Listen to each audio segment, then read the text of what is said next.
Adults and children are frequently confronted with statements about the alarming rates of loss of tropical rainforest. For example, one graphic illustration to which children must readily relate is the estimate that rainforests are being destroyed at a rate equivalent to 1,000 football fields every 40 minutes. About the duration of a normal classroom period. In the face of the frequent and often vivid media coverage, it is likely that children will have formed ideas about rainforests, what and where they are, why they are important, what endangers them, independent of any informal tuition. It is also possible that some of these ideas are being mistaken. Many studies have shown that children harbor misconceptions about pure circumstance, curriculum, and science. This misconception do not remain isolated, but become incorporated into multifaceted but organized conceptual framework, making it and their component ideas, some of which are erroneous, more robust but also accessible to modification. These ideas may be developed by children absorbing ideas through the popular media. Sometimes this information may be erroneous. It seems schools may not be providing an opportunity for children to express their ideas and so have them tested and refined by teachers and their peers. Despite the extensive coverage in the popular media of the destruction of the rainforests, little formal information is available about children's ideas in this area. And the aim of the present study is to start to provide such information.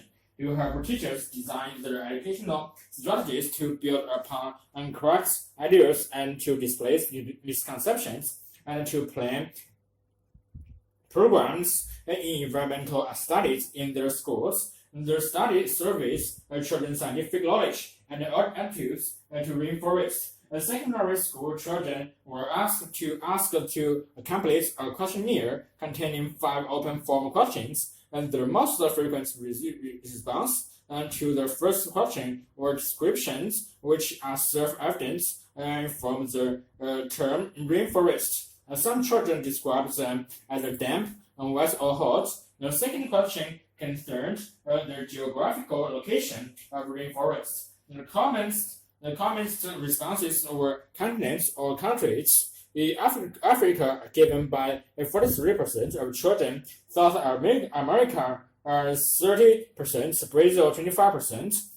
Some children also give more general locations, such as being near the equator. Responses to question 3 concern the importance of rainforests. They dominate in idea raised by 64% of the pupils, or that rainforests provided animals with habitats. Fewer studies responded that rainforests provided plants habitat, and even fewer mentioned the indigenous populations of rainforests. More girls, 70%, than boys, 60%, raised the idea of rainforests as an animal habitat.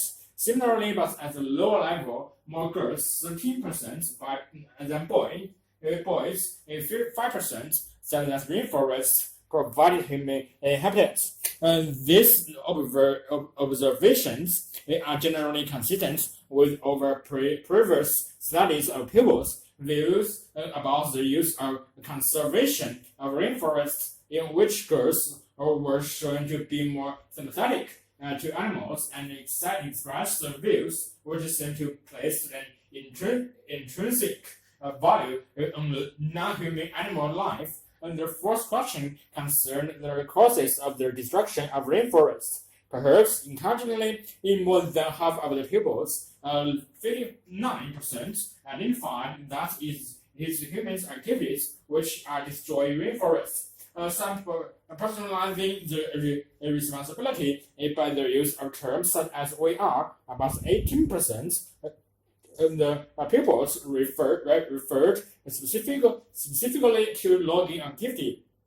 One misconception expressed by some 10% of the pupils or thus acid rain is responsible for a rainforest destruction, a similar proportion, and said that pollution is destroying rainforests. Here, children are confusing in rainforest destruction with damage to the forests of Western Europe. By these factors, over 2/5 of the study students provided the information that the rainforest provided oxygen. In some cases, this response also embraced the misconception that rainforest destruction will reduce atmospheric oxygen and making the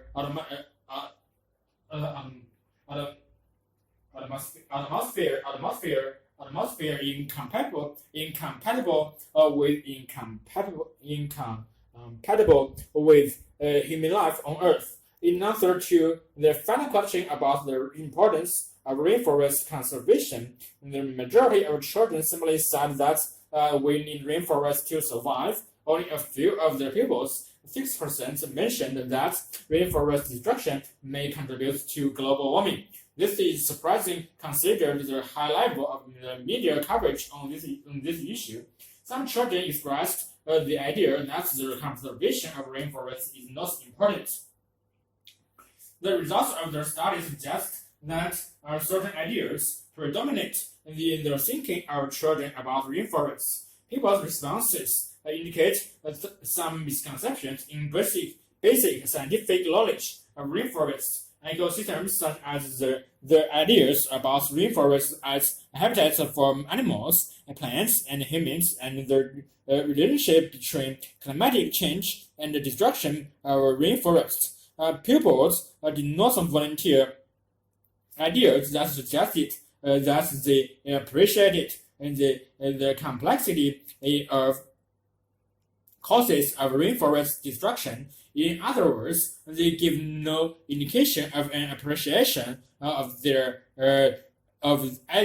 the range of ways in which rainforests are important, or the complex social, economic, and political factors which drive the activities which are destroying in the rainforest. One encouragement is that the results of similar studies about other environmental issues suggest that older children seem to acquire the ability to appreciate, value, and evaluate conflicting views. Environmental education offers an arena in which these skills can be developed, which is essential for these children as future decision makers. Some of the senses that we and other terrestrial mammals take for granted are either reduced or absent in situations or fail to function well in water. For example, it appears from the brain structure that two species are unable to smell. Blind species, on the other hand, appear to have some related brain structures, but it is not known whether these are functional. It has been speculated that as the blowholes evolved and migrated to the top of the head, the neural pathways serving a sense of smell may have been nearly all sacrificed. Similarly, although at least some cetaceans have tests about the nerves serving this have degenerated or are rudimentary, in the sense of touch has sometimes been described as weak too, but this view is probably mistaken, and trainers of captive dolphins as small whales often remark on their animals' responsiveness to being touched or rubbed. And both captive and free-ranging cetaceans, individuals of all species, particularly adults and calves, all members of the same subgroup, appear to make frequent contacts. These contacts may help to maintain order within the group. and stroking or touching in other parts of the courtship ritual. In most species, the area around the blowhole is also particularly sensitive, and captive animals often object strongly to being touched there. Their sense of vision is developed to different degrees in different species. In species studied at close quarters underwater, specifically a gray whale kept in captivity for a year, and free-ranging right whales, humpback whales studied and filmed of Argentina and Hawaii, have obviously interacted objects with vision underwater, and they can apparently see moderately well both in water and in air. However, the position of the eyes so restricts the field of vision in whales that they probably do not have stereoscopic vision. On the other hand, the position of their eyes in most dolphins are purpose. It suggests that they have stereoscopic vision forward and downward. A position in freshwater dolphins, which often swim on their side or upside down while feeding, suggests that what vision they have is stereoscopic forward and upward. By comparison, their bottom nose dolphins have extremely keen vision in water, judging from the way it watches and tracks airborne flying fish. It can apparently see fairly well through the air, water interface as well. And although a preliminary experimental evidence suggests that the inner vision is poor, the accuracy with which dolphins leap high to take a small fish out of the trainer's hand and provides anecdotal evidence to the contrary. Such a variation can no doubt be explained with reference to the habitats in which individual species have developed. For example, vision is obviously more useful to species inhabiting clear open waters than to those living in turbid rivers and flooded plains. The South America Bantu and the Chinese Beiji, for instance, appear to have very limited vision, and the Indian species are blind and their eyes reduced to slits that probably allows them to sense only the direction and intensity of light. Although the senses of taste and smell appear to have deteriorated, and vision in water appears to be uncertain, such weaknesses are more than compensated for by stations were developed acoustic sense. Most species are highly vocal, although they vary in the range of sounds they produce, and many forage for food using echolocation. And large brain whales primarily use the lower frequencies and are often limited in their reptile. Notable exceptions are the nearly song-like chorus of bowhead whales in summer and the complex hunting utterance of the humpback whales.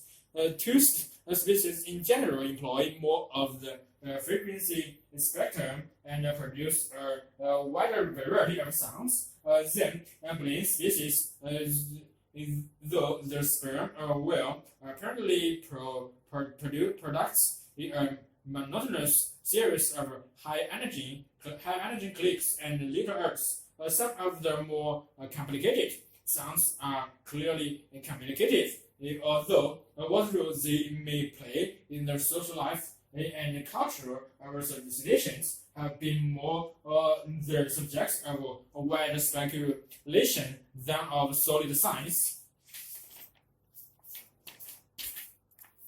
From a number of recent studies, it has become clear that blind people can appreciate the use of outlines and perspectives to describe the arrangement of the objects and the other Earth surface in space. But pictures are more than literal representations. These facts were drawn to my attention dramatically when a blind woman in one of my investigations decided on her own initiative to draw a wheel as it was spinning. To show this motion, and she traced a curve inside the circle. Figure 1. I was taking a bike. Lines of motion, such as the one she used, are a very recent invention in the history of illustration. Indeed, as art scholar David Conzuelos in Williams Bush, a trend-setting 19th century cartoonist, used virtually no motion lines in his popular figures until about 1877. When I asked several other blind study subjects to draw a spinning wheel, one particularly clever rendition appeared regularly. Several subjects showed that the wheels, spokes, had curved lines. When asked about these curves, they all described them as metaphorical ways of suggesting motion. Majority rule would argue that this device somehow indicated motion very well, but is a better indicator than, say, broken or wavy lines or any other kind of line for that matter. And the answer was not clear, so I decided to test whether various lines of motion were apt ways of showing movements, or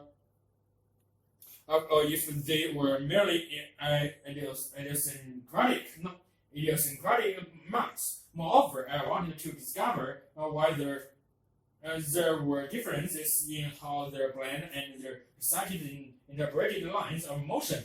To search out these answers, I created with line drawings of 5 different wheels, depicting spokes with lines that curved, bent, waved, dashed, and extended beyond the perimeter of the wheel. I then asked 18 blind volunteers to feel the wheels and assign one of the following motion to each wheel: wobbling, spinning fast, spinning steadily, jerking, or braking. My control group consisted of 18 cited undergraduates from the University of Toronto. All but one of the blind subjects assigned distinctive motions of each wheel. Most guessed that the curved spokes indicated that the wheel was spinning steadily. The wave spokes on the thought suggested that the wheel was wobbling, and the bent spokes were taken as a sign that the wheel was jerking. Subjects assumed that spokes extended beyond the wheel's perimeter signified, and that the wheel had these brakes on, and that the dashed spokes indicated the wheel was speeding in quickly.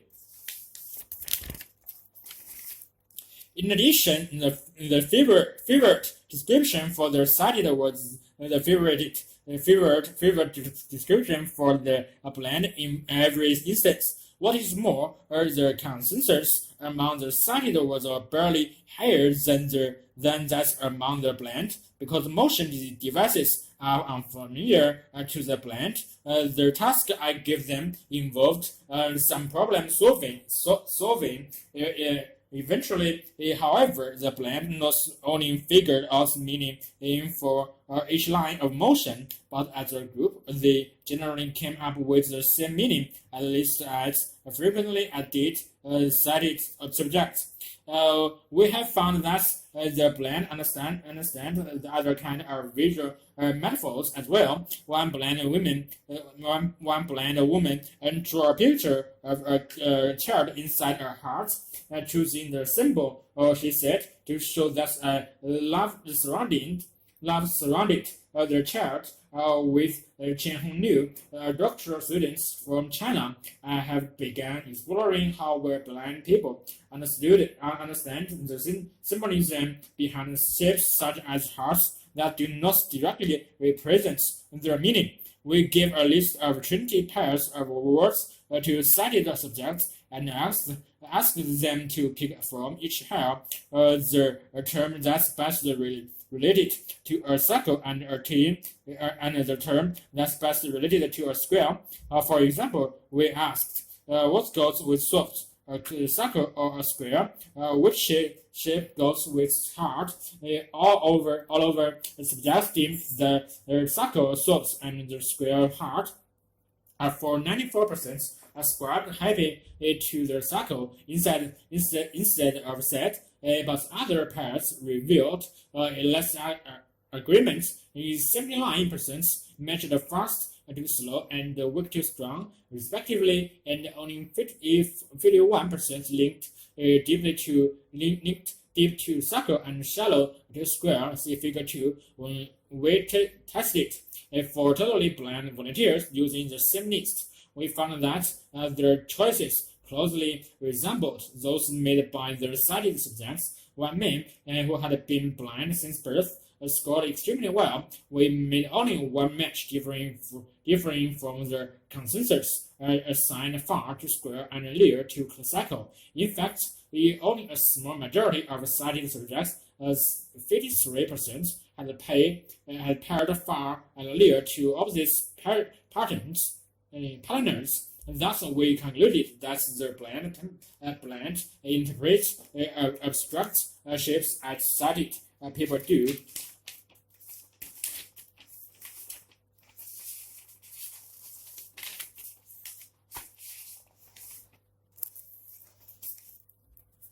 In the Native American Navajo Nation, which sprawls across 4 states in the American Southwest, a native language is dying. Most of its speakers are middle-aged or elderly, although many students take classes in Navajo, and their schools are run in English. Three signs, supermarket schools, and even their own newspaper are all in English. Not surprisingly, in linguistics thoughts that any native speakers of Navajo will remain in 100 years' time. Navajo is far from alone. Half of the world's 6,800 languages are likely to vanish within 2 generations. That's one language lost every 10 days. Never before has the planet linguistic diversity shrink at such a pace.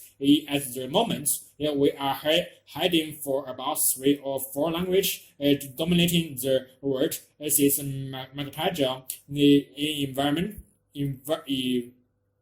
evolutionary biologist at the University of Reading. It's a mass extinction, and whether we will ever rebound from the loss is difficult to know. Isolation breeds linguistic diversity, and the results, the world is peppered with languages spoken by only a few people. Only 250 languages have more than a million speakers, and at least 3,000 have fewer than 2,500. It is not necessarily these small languages that are about to disappear. Navajo is considered endangered despite having 150,000 speakers. What makes a language endangered is not just the number of speakers, but how older they are. If it is spoken by children, it is relatively safe, and there's critically endangered languages are those that are only spoken by the elderly.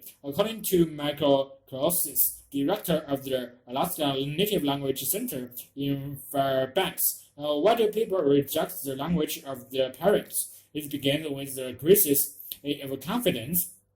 When a small community finds itself alongside a larger, wealthier society, Niger author of Britain's Foundation for Endangered Languages. In birth, people lose faith in their culture. It says when the next generation reaches their teens, they must not want to be induced into their older traditions. The change is not always voluntary. Quite often, governments try to kill off a military language by banning its use in public or discourage its use in schools, or promotes national unity.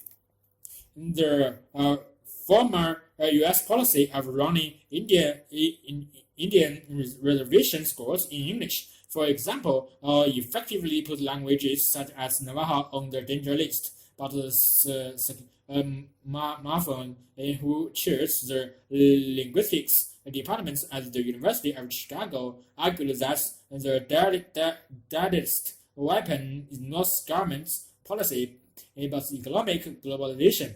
Native Americans have not lost pride in their language, but they have had to adapt to social-economic pressures.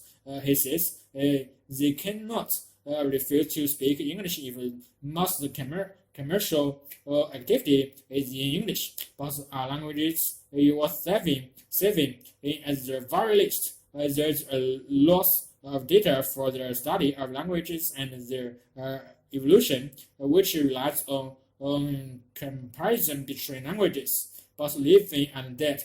When unwritten and unrecorded language disappears, it is lost to the science. Language is also intimately bound up with culture. So it may be difficult to preserve one without the other. If a person shifts from Navajo to English, they lost something often says. Moreover, the loss of diversity may also deprive us of different ways of looking at the world. See Pagel.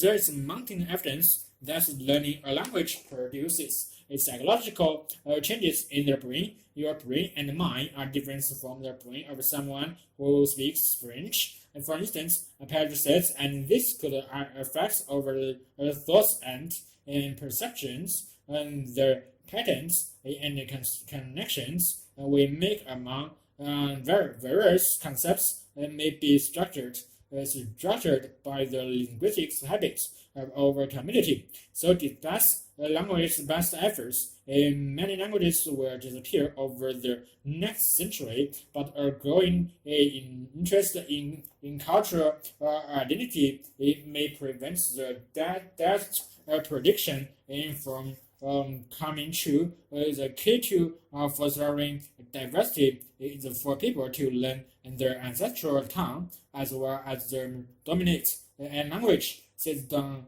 Whelan, founder and president of the Endangered Language Fund in New Haven, in Connecticut. Most of these languages were not survived without a larger degree of bilingualism.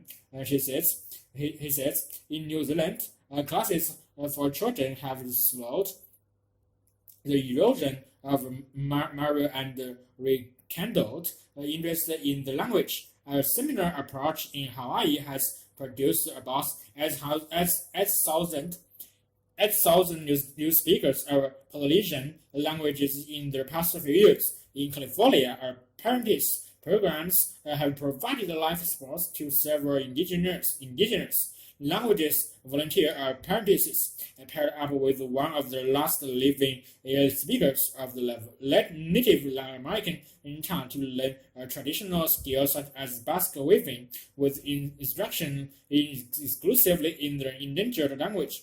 After about 300 hours of training, they are generally sufficient fluent to transmit the language to the next generation.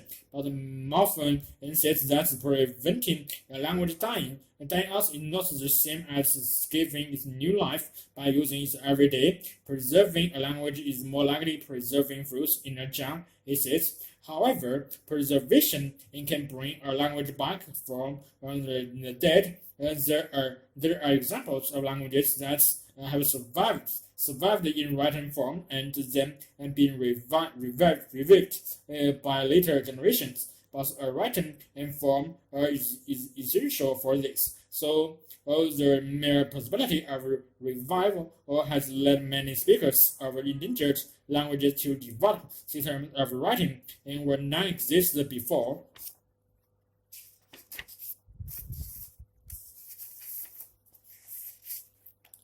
The first students to study alternative medicine at university level in Australia began in the four-year, full-time courses at the University of Technology, Italy.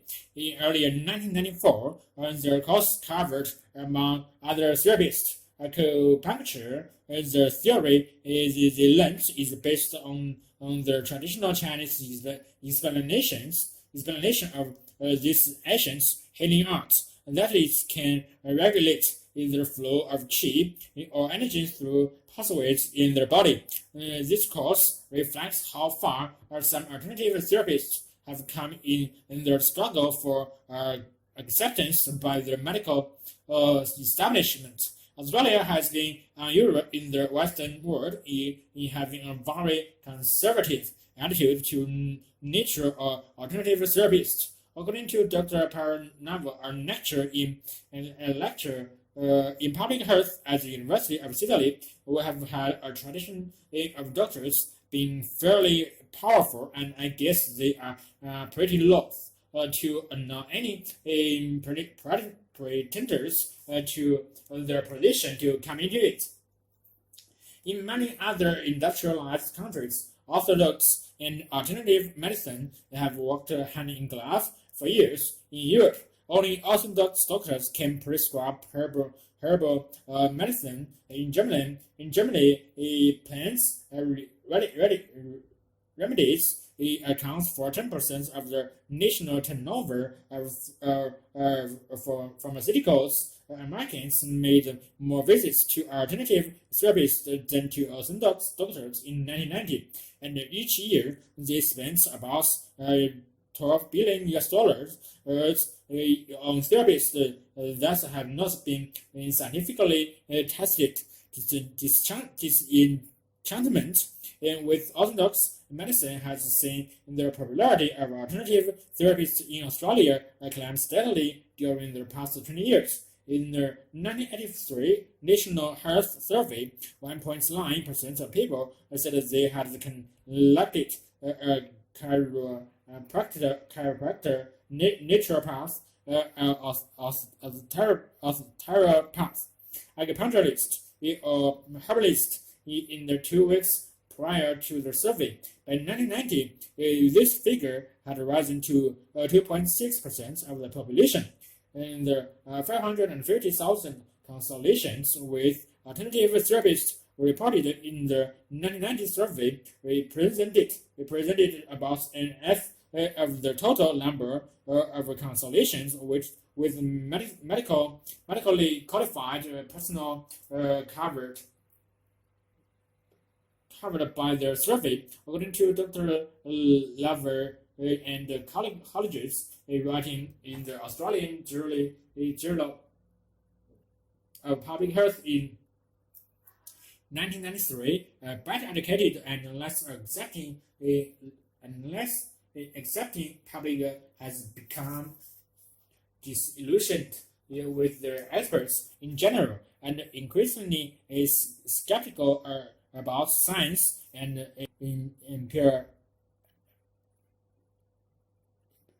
empirically based knowledge. And they said the high standing of professionals, including doctors, has been eroded as a consequence. Rather than resisting or criticizing this trend, increasing numbers of Australian doctors, particularly younger ones, are forming group practices with alternative therapists or taking courses themselves. Particularly in acupuncture and herbalism, part of the incentive was financial. Dr. Lever said the bottom line is that most general practitioners are business people. If they see potential or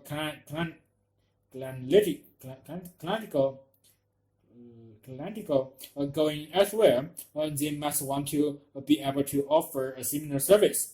In 1993, Dr. Love and his colleagues published a survey of 289 elderly people who attended at alternative therapist practices in Italy. These practices offered a wide range of alternative therapies from 25 therapists. Those surveyed had experienced chronic illnesses for which orthodox medicine had been able to provide little relief, they commented that they linked the holistic approach of their alternative therapists and their friendly, concerned, and deterred attention they had received. The cold, impersonal manner of orthodox doctors featured in the survey, increasing exodus from the clinics covered with this and a number of other relevant surveys carried out in Australia, all pointing to orthodox doctors' inadequacies. They have led mainstream doctors themselves to begin to admit they could learn from their personal style of alternative therapist. Dr. Patrick Stone, president of the Royal College of General Practitioners, concurs that orthodox doctors could learn a lot about besides manner and advising patients on preventative health from alternative therapists. According to the Australian Journal of Public Health, 18% of patients visiting alternative therapists do so because they suffer from musculoskeletal complaints. In 12% suffer from digestive problems, which is only 1% more than those suffering from emotional problems. Those suffering from respiratory complaints represent 7% of their patients, and Canada suffers represents an equal percentage. Headache suffers, and those complaints of general ill health represents 6% and 5% of patients, respectively, and a further 4% see therapists for general health maintenance. The survey suggested that complementary medicine is probably a better term than alternative medicine. Alternative medicine appears to be an adjunct source in terms of disenchantment, when conventional medicine seems not to offer the answer.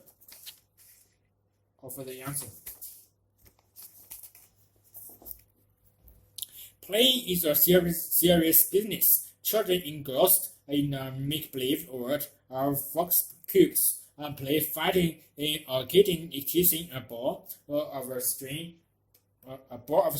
aren't just having fun. In play, it may look like a carefree and exuberant way to pass their time before the hard work of adulthood comes along, but there's much more to it than that.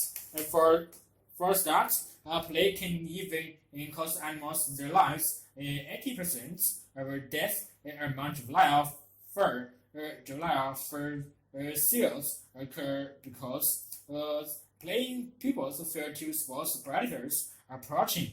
It's also extremely expensive in terms of energy. Play for young animals use around 2%,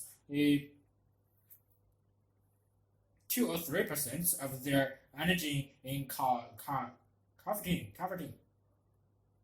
And in children, that figure can be closer of 15%, even 2 or 3% is huge. This is John Bass of Indiana University. You just don't find animals within energy like that. There must be a reason, but your play is not simply a developmental hiccup. As the biologists once taught, why did it evolve? The latest idea suggests that our play has evolved to build big brains. In other words, playing makes you intelligent. Playfulness, it seems, is common only among mammals, although a few of the larger brain in birds also indulge. Animals at play often use unique signs to awaken in dogs, for example, to indicate that activity is resembling adults behavioral behavior is not really in earnest. A popular explanation of play has been that it helps juveniles develop their skills that they were needed to hunt, mate, and socialize as adults. Another has been that it allows young animals to get in shape for adult life by improving their respiratory endurance. And both these ideas have been incorporated in recent years. Take the exercise theory, if play involved to build muscle or as a kind of endurance training, and then you would expect to see permanent benefits. But Bears points out that the benefits of increased exercise disappear rapidly after training stops. So any improvement in endurance resulting from juvenile play would be lost by adulthood if the function of play were to get into shape. He said Bears, the optimum time for playing would depend on which was most advantageous for the young of the particular species to do so, but it doesn't work like that.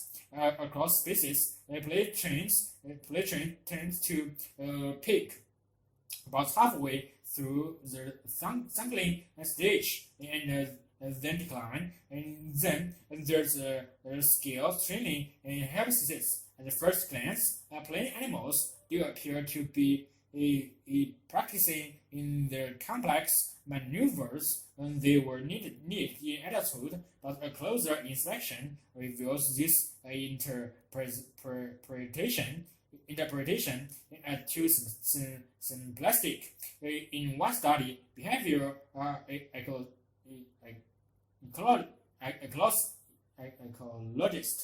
Tim Carroll from the University of California looked at the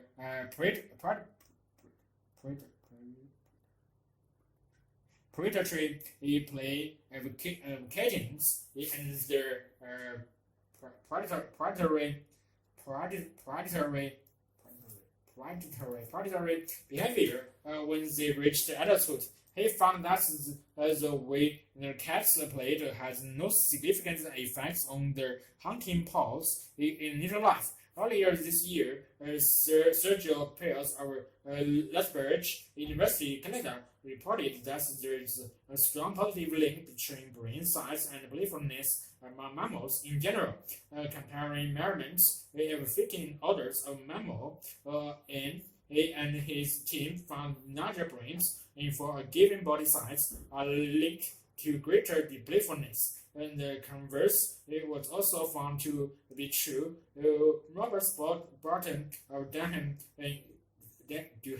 University believes that because larger brains are more sensitive to developmental stimuli than smaller brains, they require more play to help model them. And for adulthood, I concluded it's to do with learning and with the importance of economic environmental data to the brain during development. He says, according to Bears, the timing of the playful stage in young animals provides an important clue to what's going on. If you plus the amount of time a juvenile devotes to play each day of the course of these developments, you discover a pattern typically associated with sensitive period, a brief development window during which the brain can actually be modified in ways that are not possible at the earlier or later in life. Think of the relative ease with which young children, but not infants or adults, absorb language. Other researchers have found that play in cats, rats, and mice is most intense just as this window of opportunity reaches its peak. People have not paid enough attention to the amounts of their brain activated by play. This is Marco Beckhoff from University.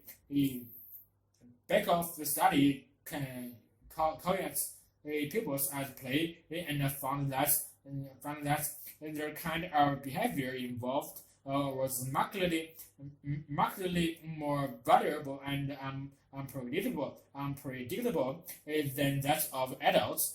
Such behavior activities in many different parts of the brain, the reasons back of links is to a behavior kaleidoscope. With animals at play, jumping regularly between activities, they use behavior from a lot of different contexts and predation, aggression, reproduction. He says their developing brain is getting all sorts of stimulation. Not only is more of their brain involved in play than was suspected, but it also seems to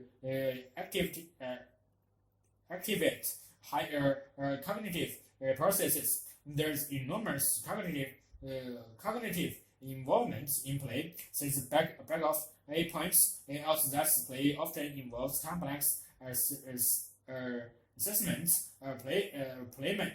playmates, ideas of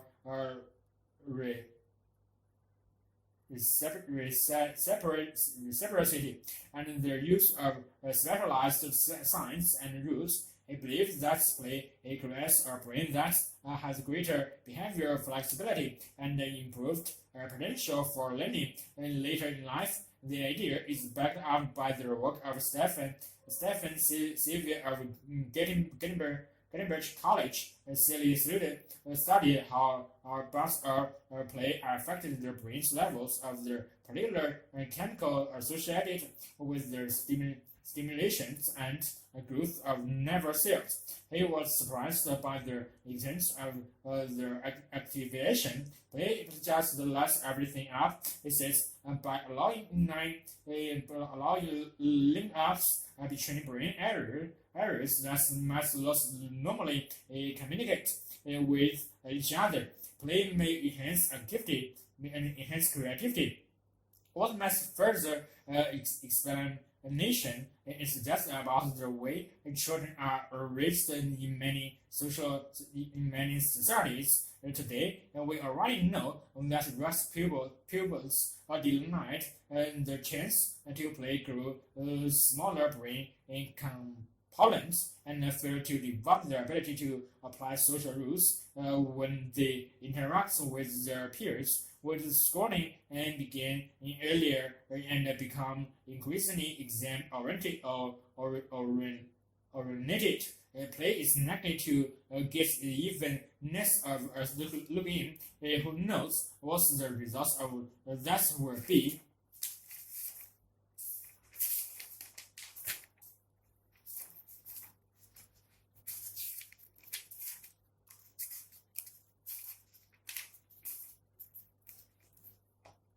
I'm from a large poor family, and for many years we have done without breakfast.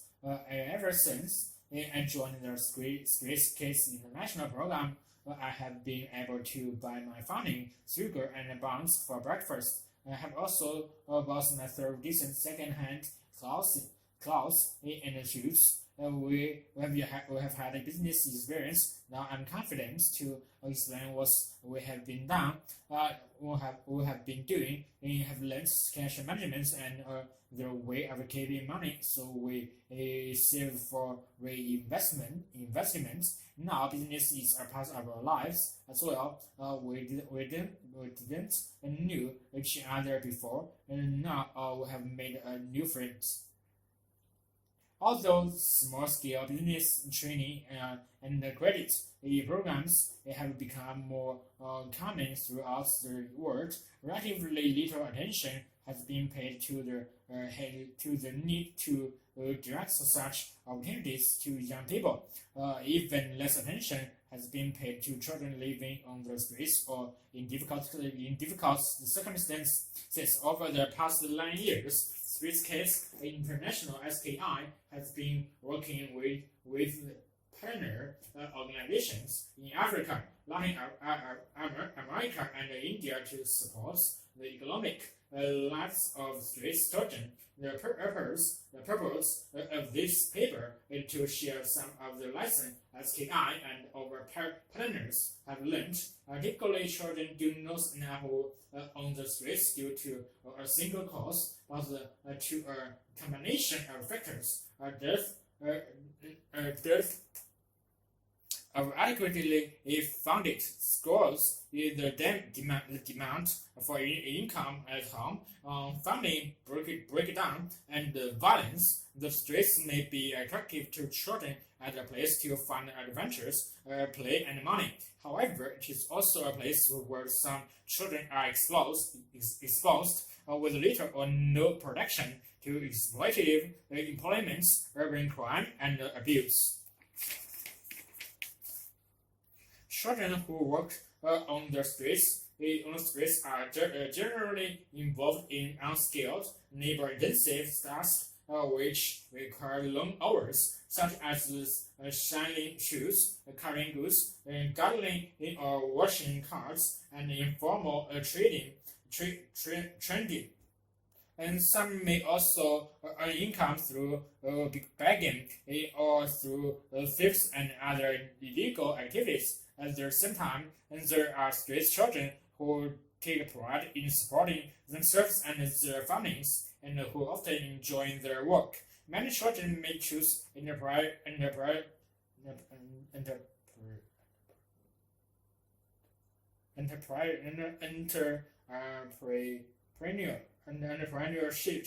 because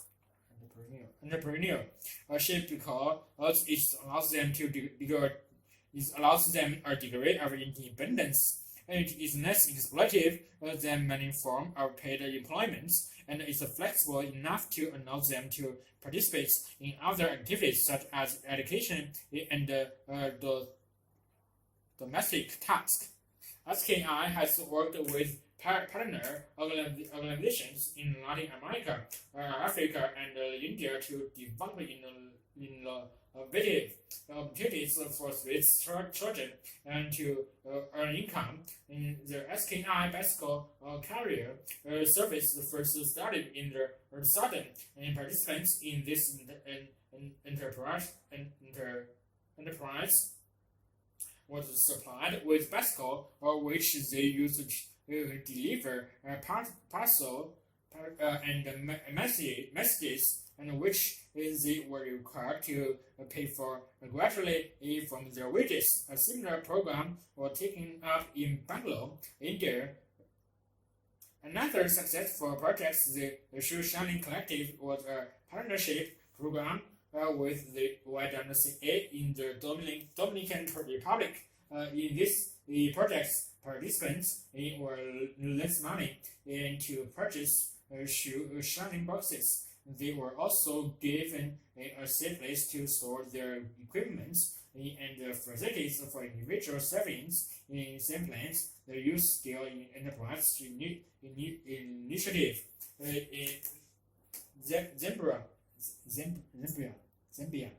Zambia is a joint program with the Red Cross Society and the YWCA Street Youth are supported to start their own small business through business training, life skills training, and access to credit. The following lessons have emerged from the programs that SKI and partner organizations have created. Being an entrepreneur is not so for everyone, not so for every street child. Ideally, potential participants will have been involved in the organization's programs for at least 6 months, and trust and the relationship building will have already been established, and the involvement of the participants has been essential to the development of relevant programs. When children have had a major role in determining procedures, and they are more likely to abide and by enforcing. It is critical for all loans and to be linked to training programs that include the development of basic business and life skills. There are tremendous advantages to involving in partners or guardians in their program where such relations exist. Home visits allow staff to opportunity to know where their participants live and to understand more about each individual's situation. Small loans are provided initially for purchasing fixed sites such as bicycles, they issue shining kits and basic building materials for a market stall. As their entrepreneurs gain experience, the enterprise can be gradually expanded, and the consideration can be given to increasing loan amounts. The loan amounts in SKI programs have generally ranged from $30 to $100. All SKI programs have charged interest on the loans, primarily to get the entrepreneurs used to the concepts of paying interest on borrowed money. Generally, the rates have been modest, lower than bank rates. There is a need to recognize the importance of access to credit for impoverished young people seeking to fulfill economic needs, and the provision of small loans to support their entrepreneurial dreams and ambitions of youth can be an effective means to help them change their lives. However, we believe that credits must be extended in association with other types of sports that help participants develop critical life skills as well as productive businesses.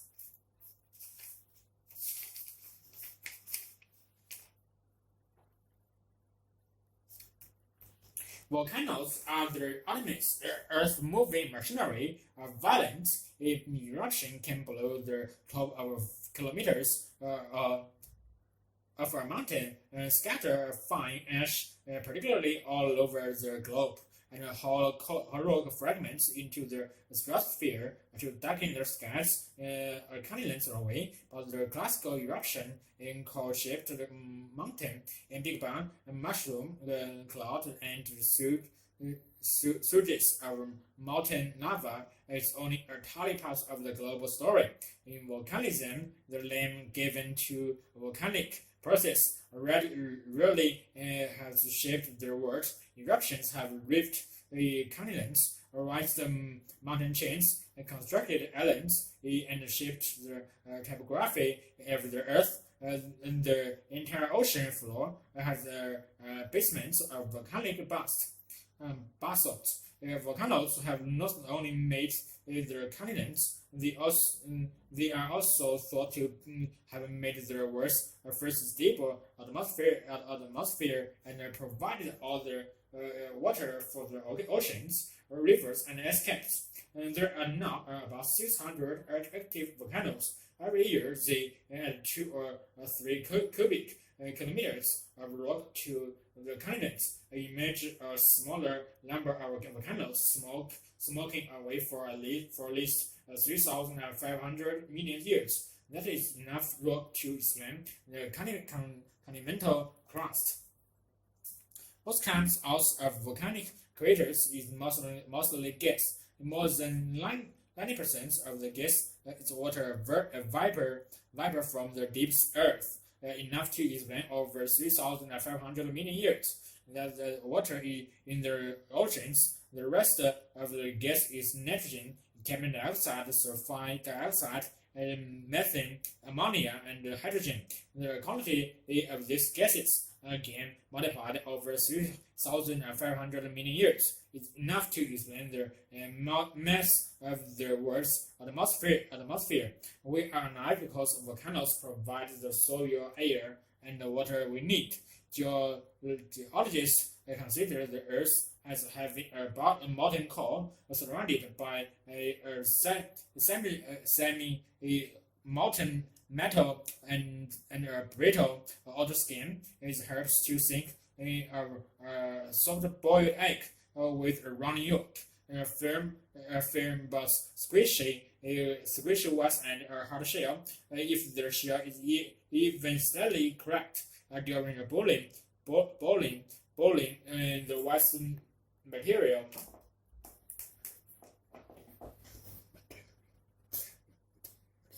bubbles out and sets like a tiny mountain chain over the crack. Like an archipelago of volcanic islands such as the Hawaiian Islands, but the Earth is much bigger and the mountain below is so much hotter. Even though the mountain rocks are kept solid by overlaying pressure, they can still slowly flow like a thick trickle. The flow thought to be in the form of convection in currents is powerful enough to fracture the eggshell of the currents into crust into plates and keep them bumping and grinding against each other, or even overlapping at the rate of a few centimeters a year. These fracture zones where the collisions occur are where earthquakes happen, and very often volcanoes. And these zones are lines of weakness or hotspots. Every eruption is different, but puts an axis symbolist. And where there are weaknesses, rocks deep in the mountain headed to 1,350 degrees where census and where stars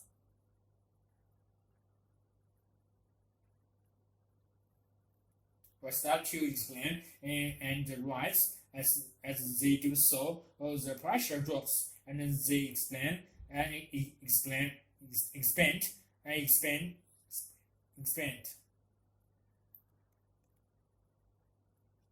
they become liquid and rise more swiftly.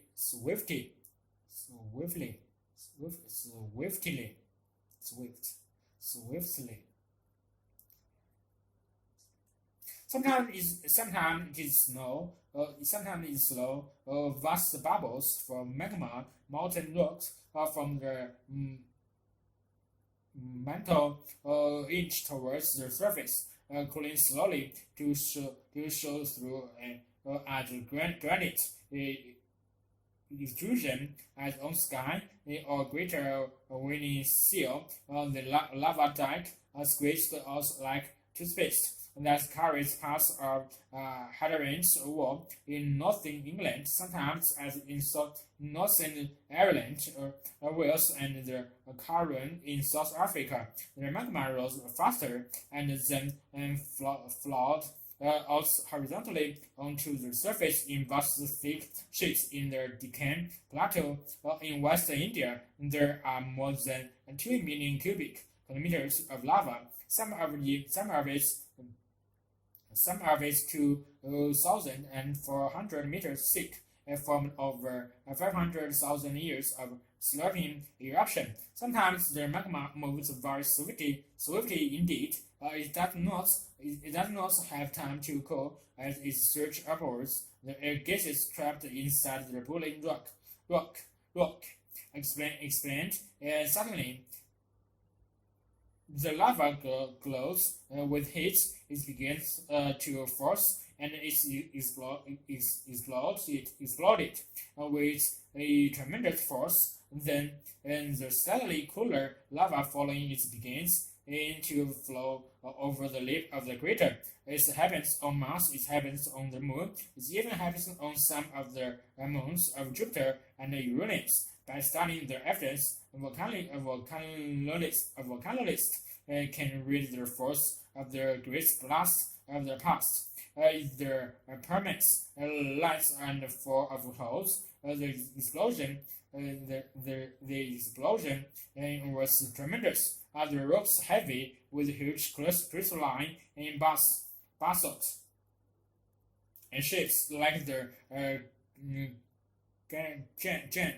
Giant's Causeway in Northern Ireland was a slow or gentle eruption. The biggest eruption deep on the middle ocean floor, where new lava is forced in the continents path and widening the Atlantic by perhaps 5 centimeters a year. Look at maps of volcanoes, earthquakes, and island chains like the Philippines and Japan, and you can see the rough outlines of what are called tectonic plates, and the plates which make up the Earth's crust and mantle. The most dramatic of this is the Pacific Ring of Fire, where there have been the most violent explosions. Mountain Panadol,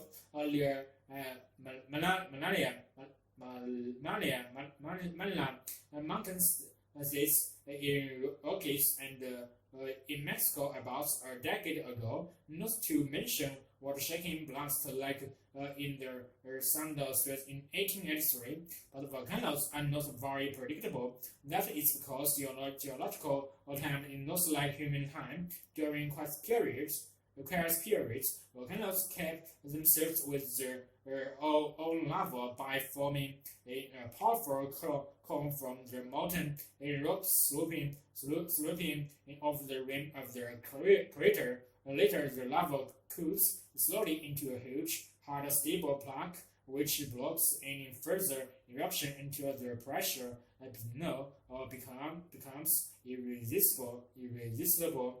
In the case of mountain Panadol, this took 6,600 years. Then sometimes with only a small warning, in the mountain below its top, did this as mountain pairs in Matlik as 11 to 8 a.m. on 8 May in 1902 of the town of 28,000. Only 2 people survived. In 1815, a sudden blast removed the top 1,280 meters of Mountain Tamabro in Indonesia. The eruption was so fierce that dust threw into the stratosphere, darkened the sky, and canceling the following summer in Europe and North America. Thousands starved at the harvest field after snow in July and forests in August. Volcanoes are potentially world news, especially the quiet ones.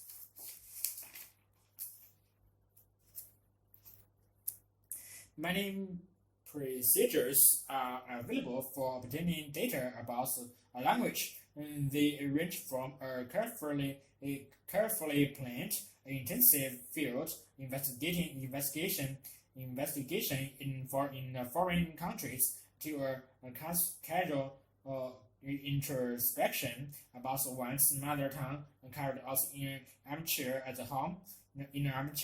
home. In all cases, someone has to act as a source of language data, informant. Ideally native speakers of a language who provide utterance for analysis and other kinds of information about the language. For example, translation, comments about correction, or judgments on usage. Often, when studying their mother tongue, linguistics acts as their own informant, judging their ambiguity, acceptability, or other acceptability,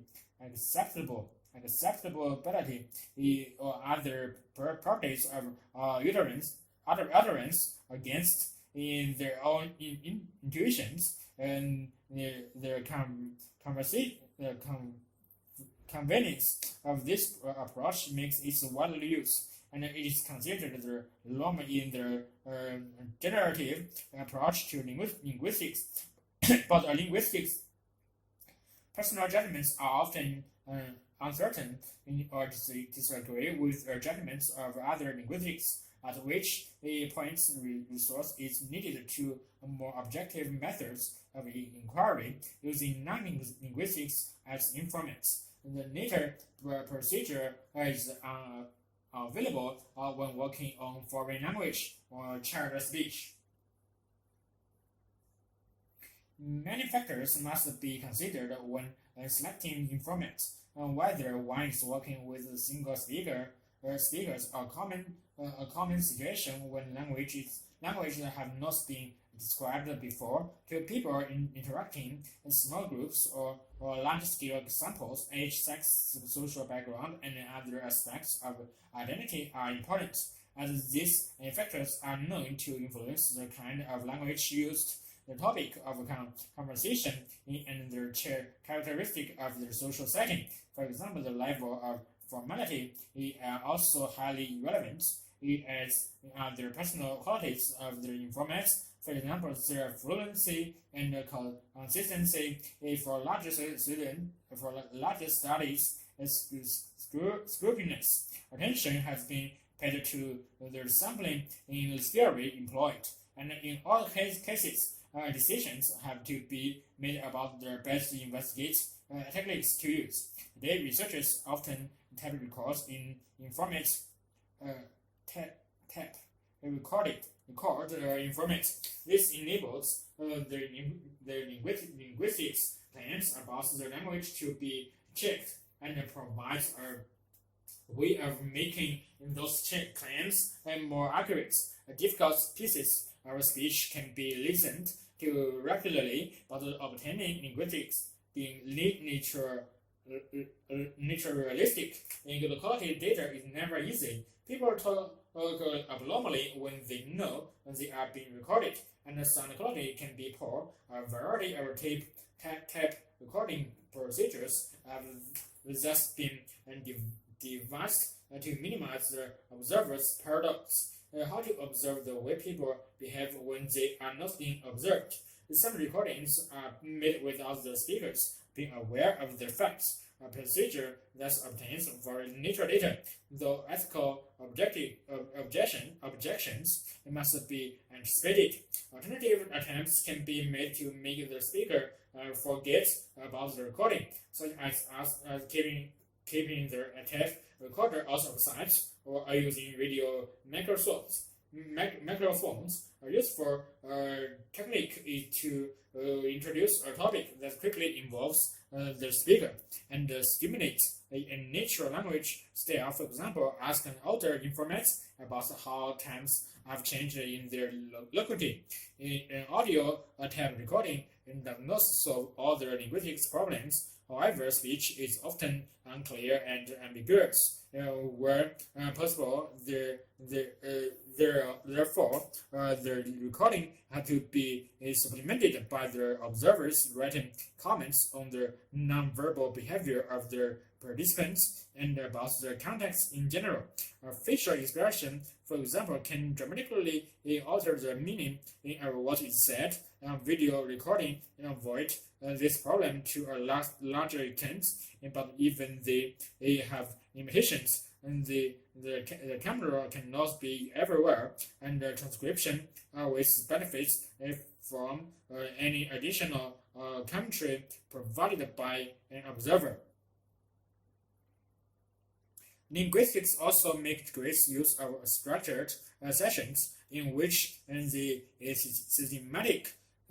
systematically asks the informants for utterance that describe certain actions, objects, or behavior with bilingual information or through use of an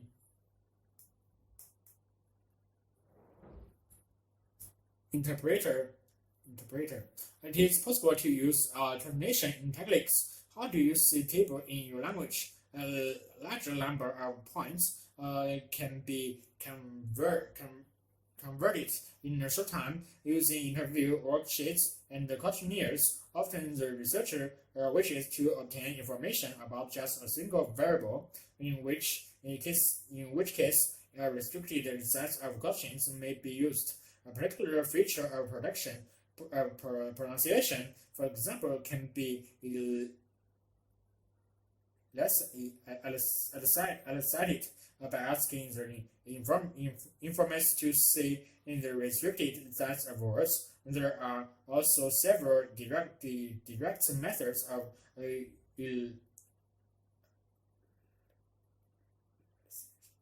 relaxation, such as asking informants to fill in their blanks in the substitution in frame. For example, I blanks say a car, or feeding them the wrong stimulus for a correction. It is possible to say no can say, no can say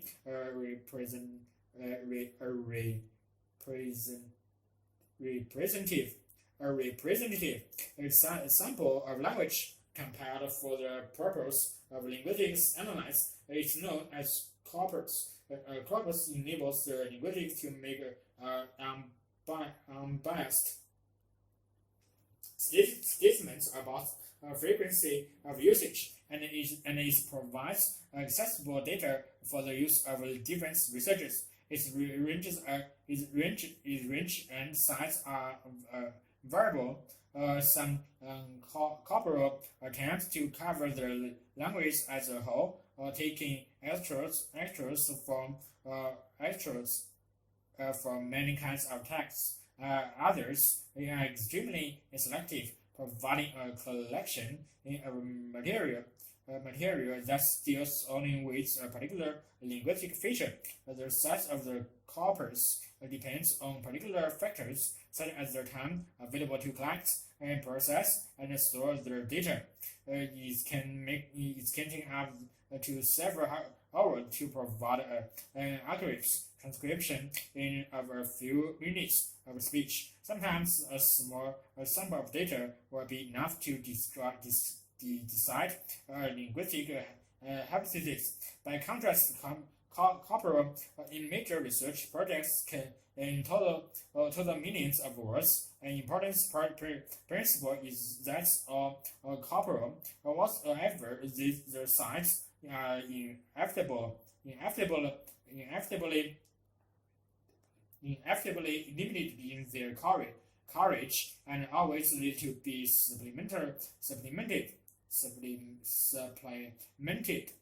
by data derived from the intuitions of native speakers of the language through either introspection or experimentation.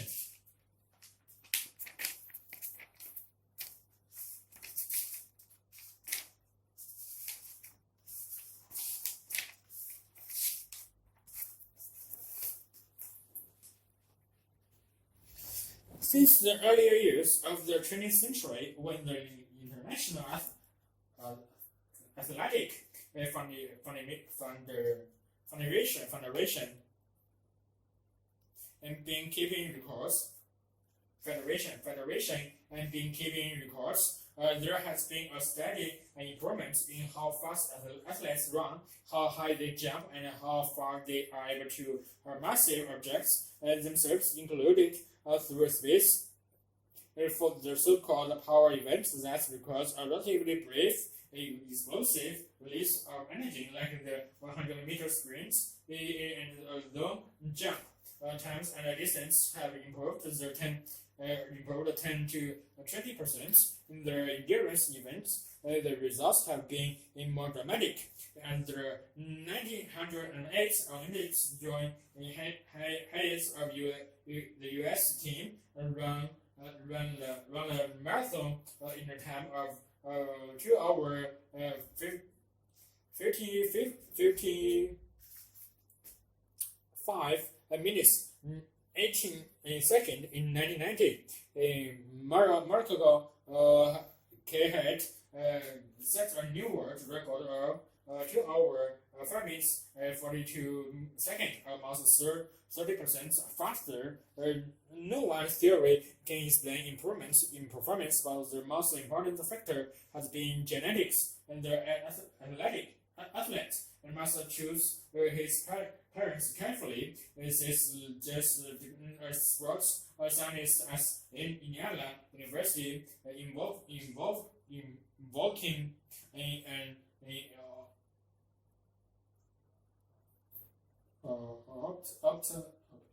outside a dash. Over the past century, the composition of the human gene pool had not composition of the human gene pool had not changed appreciably, but with increasing global participation in athletics and greater rewards to attempts athletes, it is more likely that individuals possessing the unique complement of genes for athletic performance can be identified earlier. Was there someone like sprinter Michael Johnson in the 1920s? I'm sure there was, but his talents were probably never released. Identifying genetically talented individuals is only the first step. Michael Ielts, emeritus professor of sports science at California State University at Fullerton, maintains that genetics only determines about 1/3 of what an athlete can do, but with the right training, we can go much farther with that 1/3 than we have been done.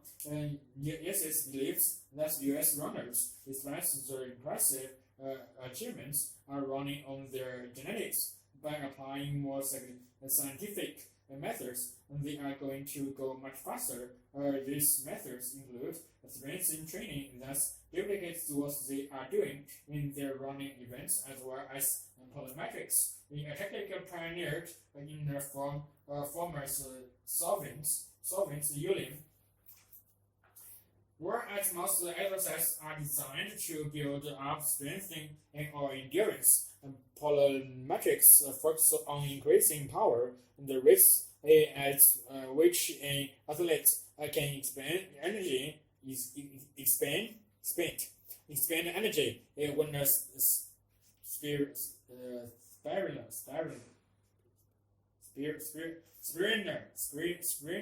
sprinter when a sprinter runs, yes, explains, he barefoot stays in contact with the ground for just under a tenth of a second, half of which is devoted to landing and the other half to pushing off. Plyometrics exercise help athletics make the best use of this brief interval. Nutrition is another area that sports trainers have failed to address adequately. In many athletes are not getting their best nutrition, even through supplements. Insist each activity has its own nutritional needs. A few coaches, for instance, understood how deficiency in trace mineral can lead to injuries. In focused training will also play a role in enabling records to be broken. If we apply the Russian training model to some of the outstanding runners as we have in the country. In this country, yes, it asserts they will be breaking rewards left and right. He will not predict by how much. However, exactly what the limits are hard to say. But thus there will be increases even if only a hundredth of a second, as long as our training continues to improve. One of the most important new methodology is biomechanics, the study of the body in motion.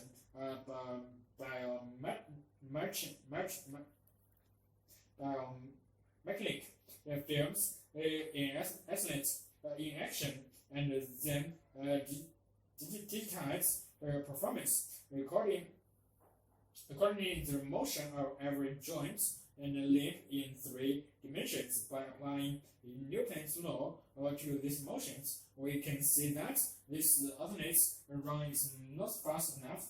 That is why he is not using his arms strongly enough during takeoff. Since Depina, who used these methods to help high jumpers to date, however, mechanics has made only a small difference to athletic performance. Revolutionary ideas still came from athletes themselves. For example, during the 1968 Olympics in Mexico City, a relatively unknown high jumper named Dick Fosbury won the gold by going over the bar backwards in complete contradiction of other received high jumping wisdom. Move instantly doubled the Fosbury flop. Fosbury himself did not know what he was doing. In just understanding to the later analysis of biomechanics, a specialist who puts their minds to comprehending something that was too complex and unorthodox ever to have been invented through their own mathematical stimulations. Fosbury also required another element that lies behind many improvements in athletic performance and innovation in athletic equipment. In Fosbury's case, it was the cushions in that jumpers land on. Traditionally, high jumpers land in pitch filled with sawdust. But by Fosbury time, sawdust pits have been replaced by soft foam and cushions, the idea for flopping. And in the end, flopping.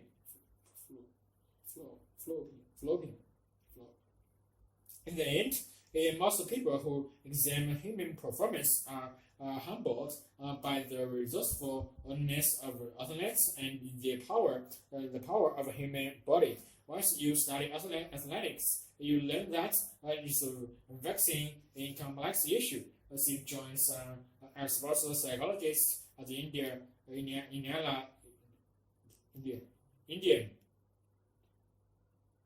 University, in core performance is not a simple mundane thing of higher, faster, longer. So many variables enter into the equation, and our understanding in many cases is fundamental.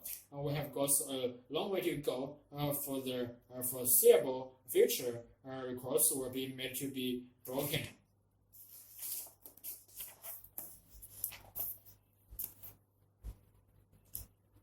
Archaeologists is partly the discovery of the treasures of the past, partly the careful work of the scientific analysts, partly the exercise of the creative imagination, purely in the sum of on the excavation in the Middle East. And he's working with living units in the snows of Alaska, and is investigating the sea soils of Roman Britain, but it's also the painstaking task of interpretation, so that we come to understand what these things mean for the human story, and it is the conservation of the world's cultural heritage against the looting and careless harm. Archaeology then is both physical activity only also in the field and intellectual pursuits in the study or laboratory. That is part of this great attraction, and the rich mixture of danger and detective work has also made it perfect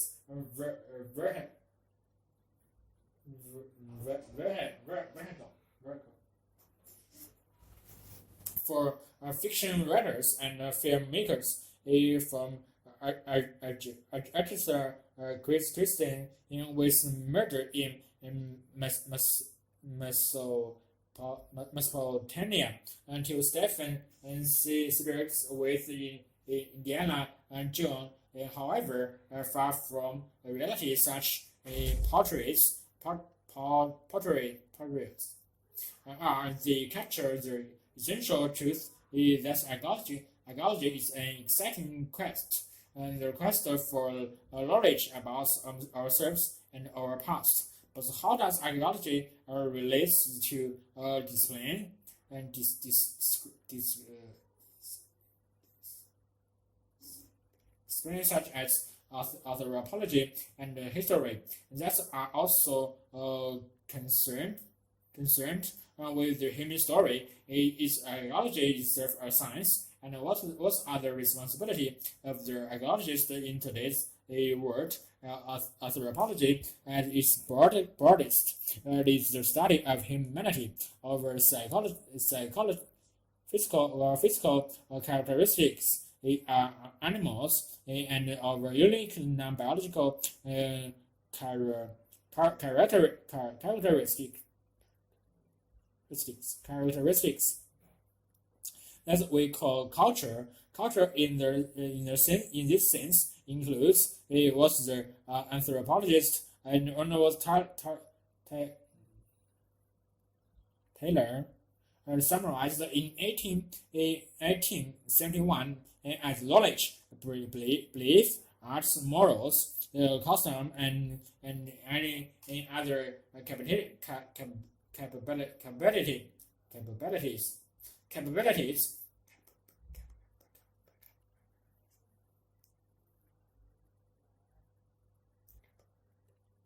And habits acquired by man as a member of society. Anthropologists also use the term culture in a name-restricted sense when they refer to the culture of the particular society, meaning the non-biological characteristics unique to that society, which distinguishes from other societies. Anthropology is thus a broad discipline, so broad that it's generally broken down into three smaller disciplines: psychology, anthropology, cultural anthropology, and archaeology. Physical anthropology, or biological anthropology, as is also called, concerns in the study of human biological or physical characteristics and how they evolved. Cultural anthropology or social anthropology analyzes the human culture and society. Two of these branches are ethnography. They study at first hand of individual events, and ethnology, which sets us to compare cultures using ethnographic evidence to derive general principles about human society. Archaeology is the past tense of cultural anthropology, whereas cultural anthropologists will often base their conclusions on their experience of living within contemporary communities. Archaeologists study past societies primarily through their material remains, their buildings, tools, and other artifacts that constitutes what is known as the material culture left over from farmer societies. Nevertheless, one of the most important tasks for the archaeologists today is to know how to interpret materials culture in human terms. How were those supposed used, and why are so dwelling and round and others square, and how the methods of archaeology and ethnography overlap. Archaeologists in recent decades have developed anthropology where ethnographer, they live among contemporary communities, but with the specific purpose of learning how much societies use material, culture, how they make their tools and weapons, why they build their settlements, where they do, and so on. Moreover, archaeology has an active role to play in the field of conservation. Heritage studies constitutes a developing field where it's realized that words culture heritage is a diminishing resource which holds different meanings for different people.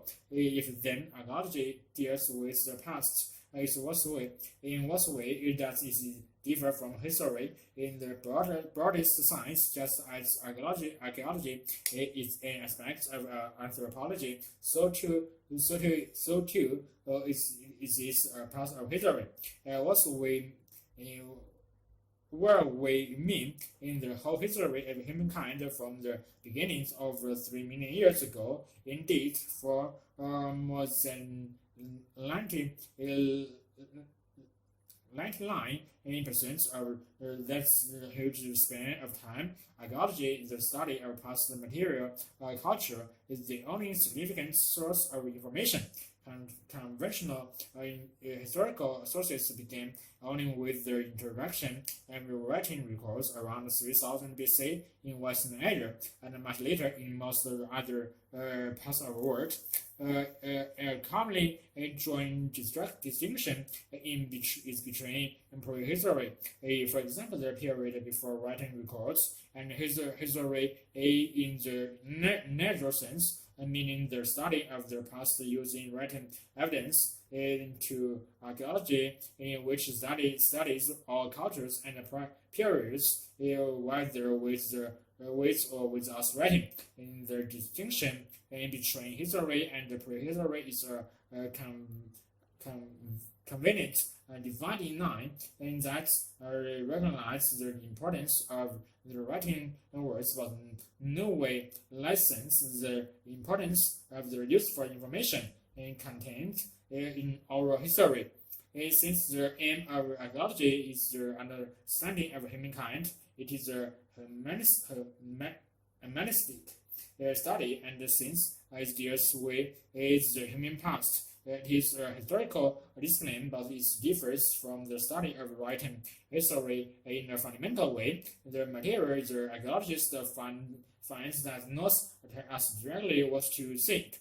Historical records make statements, offer opinions, and pass judgments. The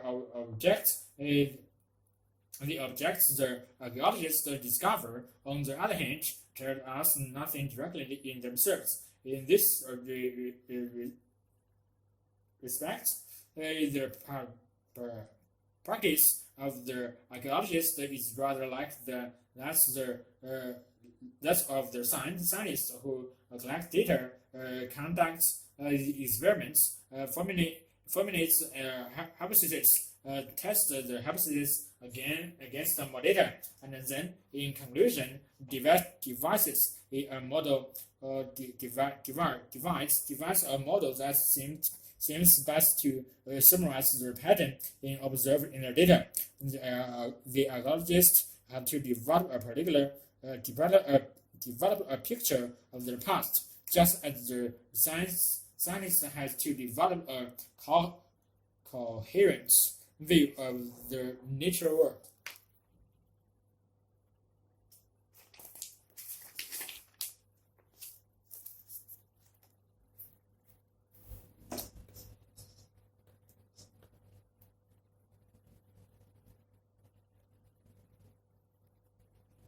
The problem of how healthcare resources should be allocated or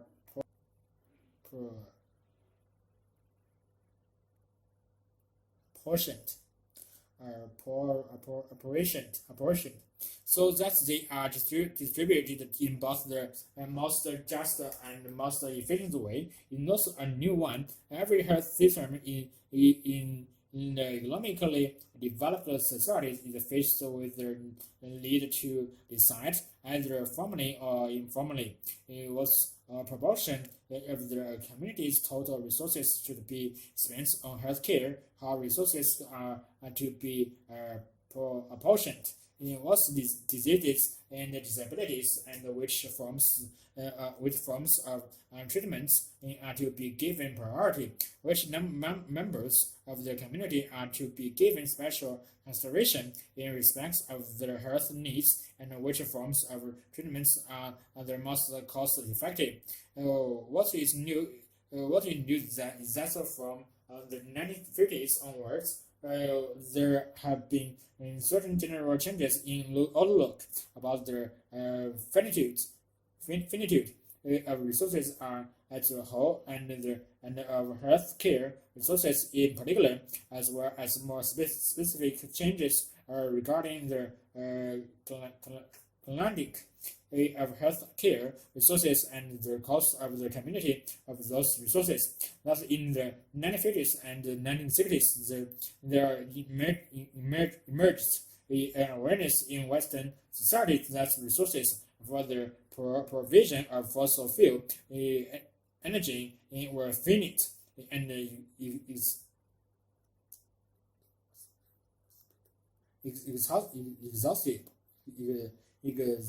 exhaustible, and that's the capacity of nature or the environment to sustain economic development and the population was also finite. In other words, we become aware of the obvious fact that there were limits to growth of the new consciousness, that there were also severe limits to healthcare resources that were part of this general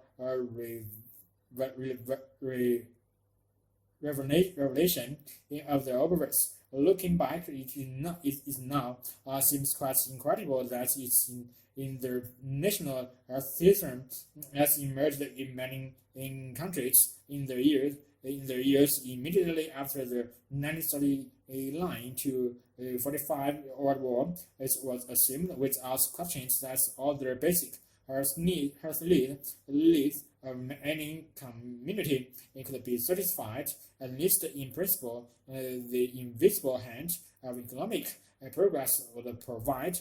However, at exactly the same time, this new realization of the finite character of healthcare resources was sinking in awareness of a contrary kind was developing in Western societies, that people have a basic rights to healthcare as a necessary condition of a proper human life, like education, in political and legal process and industrial and institutions, public order, communication, transports, and money supply. Health care come to be seen as one of the fundamental social facilities necessary for people to exercise their other rights as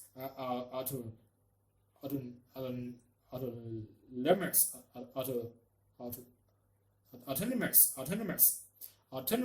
human beings. People are not in a position to exercise personal liberty and to be self-determined if they are poverty-stricken or deprived of basic education, or do not live within the context of law and order. In the same way, basic health care is a condition of the exercise of autonomy. Although the language of rights sometimes leads to confusion, and by the late 1970s, it was recognized in most societies that people have a right to health care, though there has been considerable resistance in the United States to the idea that there is a formal right to health care. It is also accepted that this rests in generate an obligation or duty for the states to ensure that adequate health care resources are provided out of their public purse. The states have no obligation to provide a health care system itself, but to ensure that such a system is provided. Put another way, basic health care is now recognized as a public good rather than private goods. That's why it's expected to buy for oneself. And the 1960 Declaration of the World Health Organization put it the enjoyment of the highest attainable standard of the health is one of the fundamental rights of every human being, without distinction of race, religion, political belief, economic or social condition. As has just been remarked, in a liberal society, basic health is seen as one of the indispensable conditions for the exercise of personal autonomy, just at the time when it's become obvious that health care resources cannot possibly meet the demands being made upon them. People were demanding that their fundamental right to health care be satisfied by the state. The second side are more specific changes that have led to the present concern about the distribution of healthcare resources stems from the dramatic rise in health costs in most OECD countries, accompanied by large-scale demographic and social changes, which have meant, to take one example, that elderly people are now major and relatively very expensive consumers of health care resources. Thus, in OECD countries as a whole, health costs increased from 3.8% of GDP in 1960 to 7% of GDP in 1980, and it has been predicted that the proportion of health costs to GDP will continue to increase. In the US, the current figure is about 12% of the GDP, and in Australia, about 7.8% of GDP. As a consequence, during the 1980s, a kind of doomsday scenario analogies to similar doomsday extrapolations about energy needs and fossil fuels, or about population increases, and was projected by health administrations, economists, and politicians. In this scenario, either rising health costs were matched against static or declining resources.